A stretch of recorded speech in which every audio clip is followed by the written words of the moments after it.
বন্ধ থাকাতে আমাদের সমস্যা এটুকু যে আমাদের ফ্যামিলি চালানো কষ্ট হচ্ছে। আবার আমাদের এখন এলপি ভরে চালাইতে হচ্ছে গাড়ি, অনেক গাড়ি বন্ধ, আর এলপির দাম বেশি। আগে যে বোতল লোড করলে লাগতো, তিতাস লোড করলে লাগতো হচ্ছে আপনার 280 টাকা বা 250 টাকা। এখন সেই বোতল লোড করলে লাগে হচ্ছে 1100 টাকা।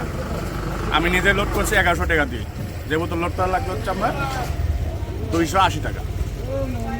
এই অবস্থায় গাড়ি চালাচ্ছে। এখন ভাড়া বাড়তে চাইলে ভাড়া যাত্রী দিতে চায় না, কাটঝাপ করে। তো বিভিন্ন সমস্যা, আমাদের ফ্যামিলি চালানোর সমস্যা, কিস্তি মিস্তি আছে, সব কিছু নিয়ে একটা হজবরল অবস্থায় আছি আমরা।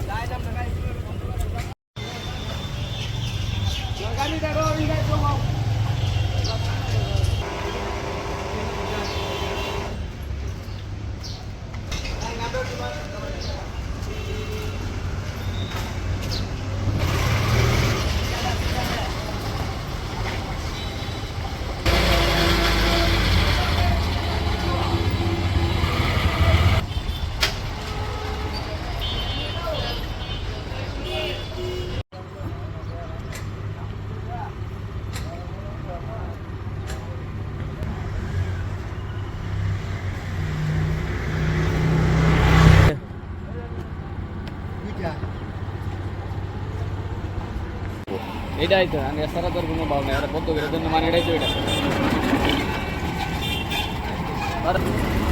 সমস্যাটা আছে। এত সমস্যা, প্রচুর সমস্যা ভাই। নেত্র নাই, ডিম না বিকাশও নাই। এই আলারপুর থেকে গেছানো লাগবে এলপি। আর তাতে বাড়ার কথা বললে তো বাড়া ছাড়াই দেয় না, কেউ দেয় না, বুঝলেন না? এই অবস্থাতে আছে। অন্য সৎকার মধ্যে 10 টাকা গাড়ি তো চলে, আর বিক্রি বুদ্ধি মানে 800 গাড়ির মতো বুদ্ধি আছে। 900-1000 গাড়ি থেকে 800-900 গাড়ির মতো বুদ্ধি অলরেডি বুদ্ধি আছে। আমাদের